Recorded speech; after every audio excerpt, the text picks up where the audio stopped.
ನಮಸ್ಕಾರ ಸ್ನೇಹಿತರೆ, ಮತ್ತೊಮ್ಮೆ ನನ್ನ ಚಾನಲ್ಗೆ ಆತ್ಮೀಯ ಸ್ವಾಗತ. ಏಪ್ರಿಲ್ 14ರಂದು ಆಚರಿಸುವ ಅಂಬೇಡ್ಕರ್ ಜಯಂತಿಗಾಗಿ ಅಂಬೇಡ್ಕರ್ ಅವರ ಜೀವನ, ಆದರ್ಶ, ಸಾಧನೆ, ಕೊಡುಗೆಗಳನ್ನು ನಾನು ಈ ವಿಡಿಯೋ ಮುಖಾಂತರ ತಿಳಿಸ್ಕೊಡ್ತಾ ಇದ್ದೀನಿ. ಭಾರತಾಂಬೆಯ ಪುಣ್ಯ ಗರ್ಭದಲ್ಲಿ ಜನಿಸಿ ಭಾರತಾಂಬೆಯ ಕೀರ್ತಿಯನ್ನು ದಿಗಂತಕ್ಕೇರಿಸಿದ ಬಹಳಷ್ಟು ಮಹಾಪುರುಷರಲ್ಲಿ ಬಾಬಾ ಸಾಹೇಬ್ ಅಂಬೇಡ್ಕರ್ ಅವರು ಕೂಡ ಒಬ್ಬರು. ತಮ್ಮ ಮೂಲಕ, ಕೊಡುಗೆಗಳ ಮೂಲಕ, ತ್ಯಾಗದ ಮೂಲಕ, ಸಾಧನೆಯ ಮೂಲಕ, ಆದರ್ಶಗಳ ಮೂಲಕ ತಮ್ಮ ಹೆಸರನ್ನು ಚಿರಸ್ಥಾಯಿಗೊಳಿಸಿದ ಮಹಾಪುರುಷ ಬಾಬಾ ಸಾಹೇಬ್ ಅಂಬೇಡ್ಕರ್ ಅವರು. ಇವರನ್ನು ಸಂವಿಧಾನ ಶಿಲ್ಪಿ ಎಂದು ಕರೆಯುತ್ತಾರೆ. ಭಾರತೀಯ ನ್ಯಾಯಶಾಸ್ತ್ರ, ಅರ್ಥಶಾಸ್ತ್ರ, ರಾಜಕಾರಣಿ ಮತ್ತು ಸಮಾಜ ಸುಧಾರಕರಾಗಿದ್ದರು. ಸಂವಿಧಾನ ರಚನಾ ಸಭೆಯ ಕರಡು ಸಮಿತಿಯ ಅಧ್ಯಕ್ಷರಾಗಿದ್ದರು ಮತ್ತು ಭಾರತದ ಕಾನೂನು ಮತ್ತು ನ್ಯಾಯಾಂಗಕ್ಕಾಗಿ ಮೊದಲ ಸಚಿವರಾಗಿದ್ದರು. ಭೀಮರಾವ್ ಅಂಬೇಡ್ಕರ್ ಅವರು ಮಧ್ಯಪ್ರದೇಶದ ಮಾಹೌ ಸೇನಾ ಕಂಟೋನ್ಮೆಂಟಲ್ಲಿ 1891 ಏಪ್ರಿಲ್ 14ರಂದು ಜನಿಸ್ತಾರೆ. ಆ ನೆನಪಿಗಾಗಿ ಭಾರತಾದ್ಯಂತ ಪ್ರತಿ ವರ್ಷ ಏಪ್ರಿಲ್ 14ರಂದು ಅಂಬೇಡ್ಕರ್ ಜಯಂತಿಯನ್ನು ಆಚರಿಸಲಾಗುತ್ತದೆ. ಅವರ ತಂದೆಯ ಹೆಸರು ರಾಮ್ಜಿ ಸಕ್ಪಾಲ್, ತಾಯಿಯ ಹೆಸರು ಭೀಮಾಬಾಯಿ. ಅಂಬೇಡ್ಕರ್ ಅವರ ತಂದೆ ಭಾರತೀಯ ಸೇನೆಯಲ್ಲಿ ಸುಬೇದಾರರಾಗಿ ಕೆಲಸವನ್ನು ನಿರ್ವಹಿಸ್ತಾ ಇರ್ತಾರೆ. 1894ರಲ್ಲಿ ಸೇನೆಯಿಂದ ನಿವೃತ್ತಿಯಾದ ನಂತರ ಅವರ ಕುಟುಂಬವು ಸತಾರಕ್ಕೆ ಸ್ಥಳಾಂತರಗೊಳ್ಳುತ್ತೆ. ಅಂಬೇಡ್ಕರ್ ಅವರು ಚಿಕ್ಕ ವಯಸ್ಸಿನಲ್ಲಿಯೇ ತಮ್ಮ ತಾಯಿಯನ್ನು ಕಳೆದುಕೊಳ್ತಾರೆ. 4 ವರ್ಷಗಳ ನಂತರ ಅಂಬೇಡ್ಕರ್ ಅವರ ತಂದೆ ಮದುವೆ ಆಗ್ತಾರೆ ಮತ್ತು ನಂತರ ಇವರ ಕುಟುಂಬ ಬಾಂಬೆಗೆ ಸ್ಥಳಾಂತರ ಆಗುತ್ತೆ. 1906ರಲ್ಲಿ 15 ವರ್ಷದ ಭೀಮರಾವ್ 9 ವರ್ಷದ ಬಾಲಕಿಯಾಗಿದ್ದಂತಹ ರಮಾಬಾಯಿಯನ್ನು ಮದುವೆ ಆಗ್ತಾರೆ. ತಂದೆ ರಾಮ್ಜಿ ಸಕ್ಪಾಲ್ ಮುಂಬೈಯಲ್ಲಿ ನಿಧನ ಹೊಂದಿದ ನಂತರ ತುಂಬ ನೋವನ್ನು, ಯಾತನೆಯನ್ನು ಪಟ್ಕೊಳ್ತಾರೆ ಅಂಬೇಡ್ಕರ್ ಅವರು. ಅಂಬೇಡ್ಕರ್ ಅವರಿಗೆ ಓದುವುದರಲ್ಲಿ ತುಂಬನೇ ಆಸಕ್ತಿಯನ್ನು ಹೊಂದಿದ್ರು. 1908ರಲ್ಲಿ ಅಂಬೇಡ್ಕರ್ ಅವರು ಎಲ್ಪಿನ್ ಸ್ಟೋನ್ ಹೈಸ್ಕೂಲ್ನಿಂದ 10ನೇ ತರಗತಿಯಲ್ಲಿ ಉತ್ತೀರ್ಣರಾಗ್ತಾರೆ. 1912ರಲ್ಲಿ ಬಾಂಬೆ ವಿಶ್ವವಿದ್ಯಾಲಯದಿಂದ ಪದವಿಯನ್ನು ಪಡ್ಕೊಳ್ತಾರೆ. ಅವರ ವಿಷಯಗಳಲ್ಲಿ ರಾಜಕೀಯ ಅಧ್ಯಯನಗಳು ಮತ್ತು ಅರ್ಥಶಾಸ್ತ್ರ ಕೂಡ ಸೇರಿಕೊಂಡಿರುತ್ತೆ. ಅಂಬೇಡ್ಕರ್ ಅವರು ತುಂಬ ಬುದ್ಧಿವಂತ ವಿದ್ಯಾರ್ಥಿ ಆಗಿರ್ತಾರೆ ಮತ್ತು ಎಲ್ಲ ಪರೀಕ್ಷೆಗಳನ್ನು ಕೂಡ ಹೆಚ್ಚು ತೊಂದರೆ ಇಲ್ಲದೆ ಉತ್ತೀರ್ಣರಾಗ್ತಾ ಇರ್ತಾರೆ ಉತ್ತಮ ದರ್ಜೆಯಲ್ಲಿ. ಗಾಯಕ್ವಾಡ್ ದೊರೆ ಸಹಾಜಿರಾವ್ ಅವರಿಂದ ಎಷ್ಟು ಪ್ರಭಾವಿತರಾಗ್ತಾರೆ ಅಂದರೆ ಅಂಬೇಡ್ಕರ್ ಅವರಿಗೆ ತಿಂಗಳಿಗೆ 25 ರೂಪಾಯಿಗಳ ವಿದ್ಯಾರ್ಥಿ ವೇತನವನ್ನು ನೀಡ್ತಾರೆ. ಅಂಬೇಡ್ಕರ್ ಅವರು ಭಾರತದ ಹೊರಗೆ ತಮ್ಮ ಅಧ್ಯಯನವನ್ನು ಮುಂದುವರಿಸ್ತಾರೆ.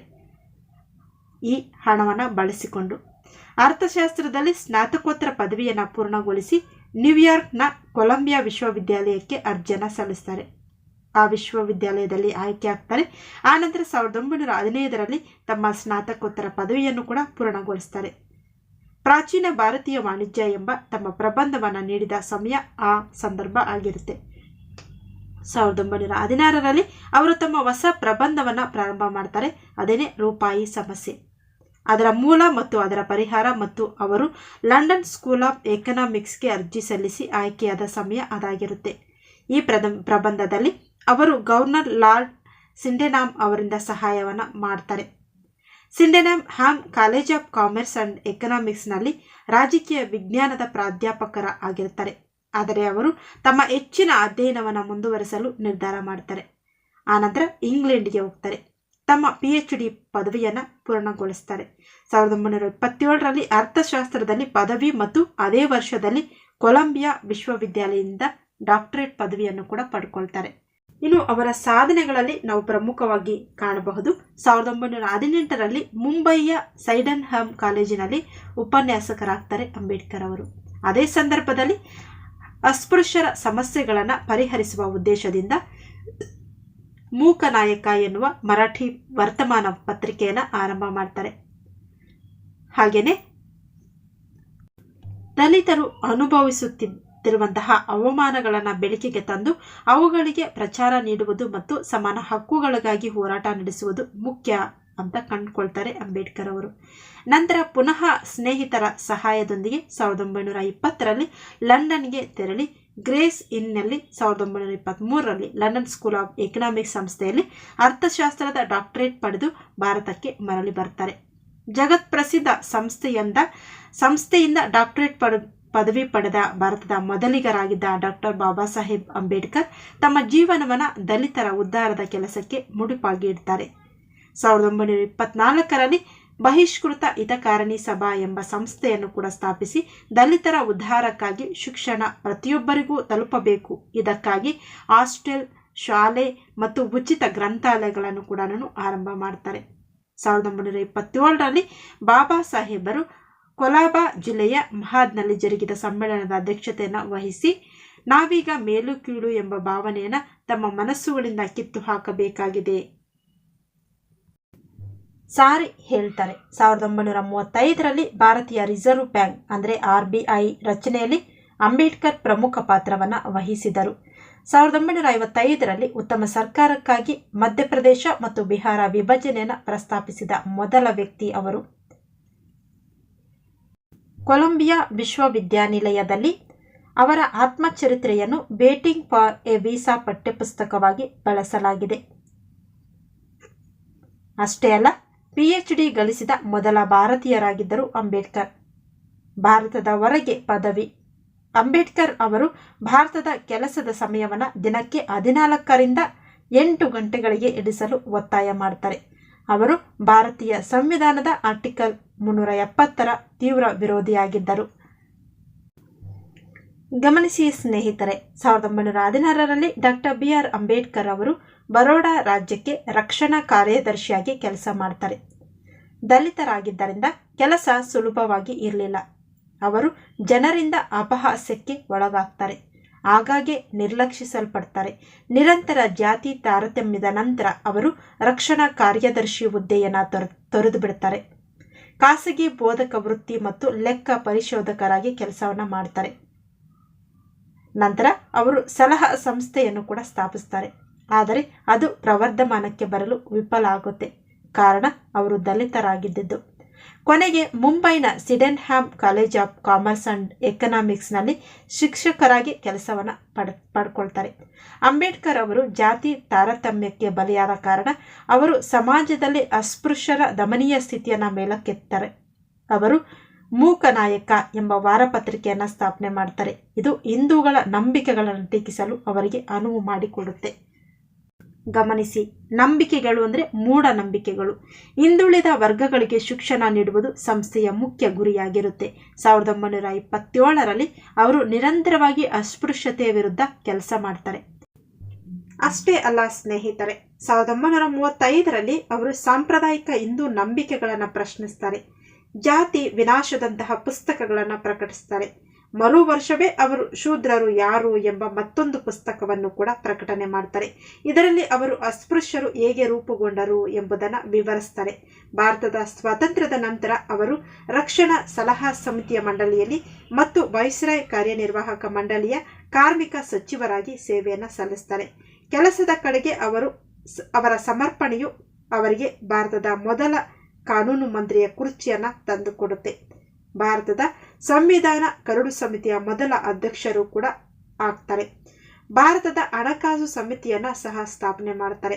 ಅವರ ನೀತಿಗಳ ಮೂಲಕ ರಾಷ್ಟ್ರವು ಆರ್ಥಿಕವಾಗಿ ಹಾಗೂ ಸಾಮಾಜಿಕವಾಗಿ ಪ್ರಗತಿಯನ್ನು ಸಾಧಿಸುತ್ತೆ. 1951ರಲ್ಲಿ ದಿ ಹಿಂದೂ ಕೋಡ್ ಬಿಲ್ ಅನ್ನು ಅವರಿಗೆ ಪ್ರಸ್ತಾಪಿಸಲಾಯಿತು. ನಂತರ ಅವರು ಅದನ್ನು ತಿರಸ್ಕರಿಸ್ತಾರೆ. ಕ್ಯಾಬಿನೆಟ್ನಿಂದ ರಾಜೀನಾಮೆ ನೀಡುತ್ತಾರೆ. ಅವರು ಲಿಕ್ ಸಭಾ ಸ್ಥಾನಕ್ಕೆ ಸ್ಪರ್ಧಿಸ್ತಾರೆ, ಆದರೆ ಅಲ್ಲಿ ಸೋತು ನಂತರ ಅವರು ರಾಜ್ಯಸಭೆಗೆ ನೇಮಕಗೊಳ್ತಾರೆ. 1955ರಲ್ಲಿ ಅವರು ತಮ್ಮ ಬದುಕಿನ ಉದ್ದಕ್ಕೂ ರಾಜ್ಯಸಭೆಯ ಸದಸ್ಯರಾಗಿ ಇರ್ತಾರೆ. ನಾವಿಲ್ಲಿ ಗಮನಿಸಬೇಕಾದದ್ದು ಅಂದರೆ BR ಅಂಬೇಡ್ಕರ್ ಅವರು ಪ್ರಮುಖ ಸಮಾಜ ಸುಧಾರಕ ಮತ್ತು ಭಾರತದ ದಲಿತರು ಮತ್ತು ಇತರ ಸಾಮಾಜಿಕವಾಗಿ ಹಿಂದುಳಿದ ವರ್ಗಗಳ ಸುಧಾರಣೆಗಾಗಿ ತಮ್ಮ ಸಂಪೂರ್ಣ ಜೀವನವನ್ನು ಮುಡುಪಾಗಿಟ್ಟು ಹೋರಾಟವನ್ನು ಮಾಡ್ತಾರೆ. ಅಂಬೇಡ್ಕರ್ ಅವರು ಭಾರತೀಯ ಸಮಾಜದಲ್ಲಿ ರೋಗದಂತೆ ಹಬ್ಬಿದ್ದ ಜಾತಿ ತಾರತಮ್ಯ ನಿರ್ಮೂಲನೆಗಾಗಿ ನಿರಂತರವಾಗಿ ಹೋರಾಟವನ್ನು ಮಾಡ್ತಾರೆ. ಅಂಬೇಡ್ಕರ್ ಅವರು ಸಾಮಾಜಿಕವಾಗಿ ಹಿಂದುಳಿದ ಕುಟುಂಬದಲ್ಲಿ ಜನಿಸಿದ ಕಾರಣ ಜಾತಿ ತಾರತಮ್ಯ ಮತ್ತು ಅಸಮಾನತೆಗೆ ಬಲಿಯಾದ ದಲಿತರಾಗಿರ್ತಾರೆ. ಆದಾಗ್ಯೂ ಎಲ್ಲ ವಿರೋಧಾಭ್ಯಾಸಗಳ ವಿರುದ್ಧ ಅಂಬೇಡ್ಕರ್ ಅವರು ಉನ್ನತ ಶಿಕ್ಷಣವನ್ನು ಕೂಡ ಪೂರ್ಣಗೊಳಿಸಿದ ಮೊದಲ ದಲಿತರಾಗ್ತಾರೆ. ನಂತರ ಅವರು ಕಾಲೇಜು ಮುಗಿಸ್ತಾರೆ. ಲಂಡನ್ ವಿಶ್ವವಿದ್ಯಾನಿಲಯದಿಂದ ಅರ್ಥಶಾಸ್ತ್ರದಲ್ಲಿ ಡಾಕ್ಟರೇಟ್ ಪದವಿಯನ್ನು ಪಡ್ಕೊಳ್ತಾರೆ. ಸಂಪೂರ್ಣವಾಗಿ ರಾಜಕೀಯಕ್ಕೆ ಪ್ರವೇಶವನ್ನು ಮಾಡ್ತಾರೆ. ಹಿಂದುಳಿದ ವರ್ಗಗಳ ಹಕ್ಕುಗಳಿಗಾಗಿ ಮತ್ತು ಸಮಾಜದಲ್ಲಿ ಆಚರಣೆಯಲ್ಲಿರುವ ಅಸಮಾನತೆಯ ವಿರುದ್ಧ ಹೋರಾಡುವ ಗುರಿಯನ್ನು ಹೊಂದುತ್ತಾರೆ. ಭಾರತವು ಸ್ವತಂತ್ರವಾದ ನಂತರ ಅವರು ಮುಕ್ತ ಭಾರತದ ಮೊದಲ ಕಾನೂನು ಮಂತ್ರಿ ಮತ್ತು ಮುಖ್ಯ ಶಿಲ್ಪಿ. ಇನ್ನು ಇವರಿಗೆ ಸಂದಂತಹ ಗೌರವ ಪ್ರಶಸ್ತಿಗಳನ್ನು ಕೂಡ ತಿಳ್ಕೊಳ್ಳಿ. ಕರಡು ಸಮಿತಿಯ ಅಧ್ಯಕ್ಷರಾಗಿದ್ದ ಅಂಬೇಡ್ಕರ್ ಅವರು ಸಹಜವಾಗಿ ಸಂವಿಧಾನ ಶಿಲ್ಪಿ ಎನಿಸ್ಕೊಳ್ತಾರೆ. ಅಂಬೇಡ್ಕರ್ ಅವರಿಗೆ ಭಾರತದ ಪರಮೋಚ್ಚ ನಾಗರಿಕ ಪುರಸ್ಕಾರ ಭಾರತ ರತ್ನವನ್ನು ಮರಣೋತ್ತರವಾಗಿ ಪ್ರದಾನ ಮಾಡಲಾಯಿತು. ಸಂಸತ್ತು ಸದಸ್ಯರಾಗಿ ಕಾರ್ಯವನ್ನು ನಿರ್ವಹಿಸ್ತಾರೆ. ಅಂಬೇಡ್ಕರನ್ನ ಆಗಿನ ಪ್ರಧಾನಿ ಜವಾಹರ್ಲಾಲ್ ನೆಹರು ತಮ್ಮ ಮಂತ್ರಿಮಂಡಲದಲ್ಲಿ ಕಾನೂನು ಸಚಿವರಾಗುವಂತೆ ಆಹ್ವಾನವನ್ನು ನೀಡ್ತಾರೆ. 1952 ಜೂನ್ 15ರಂದು ಕೊಲಂಬಿಯಾ ವಿಶ್ವವಿದ್ಯಾನಿಲಯವು ಅವರಿಗೆ ಕಾನೂನಿನ ಡಾಕ್ಟರೇಟ್ ಅಂದರೆ LLD ಗೌರವ ಪದವಿ ಕೂಡ ಪ್ರದಾನ ಮಾಡುತ್ತೆ.